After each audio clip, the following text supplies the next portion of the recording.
asjade internet, küberfüüsikalised süsteemid ning pilve- ja tarkvaratehnoloogiad on loonud täiesti uusi võimalusi alates iseliikuvatest sõidukitest kuni tarkade hoonete ja tehasteni. Ühtlasi on see tekitanud vajaduse ka täiesti uut laadi inseneride järele.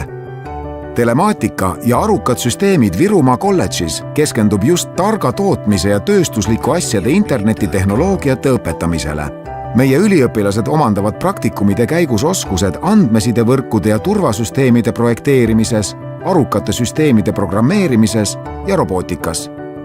Telemaatika ja arukate süsteemide õppekava arendamisel arvestame Eestis suurimate tehnoloogiaettevõtete reaalsete vajadustega. Suure osa õppetööst moodustab praktika, mille käigus tekib üliõpilastel hea ülevaade ettevõtetes kasutusel olevatest tehnoloogiatest, tööstuslikust tarkvarast, töökeskkonnast ja võimalikest arengupotentsiaalidest.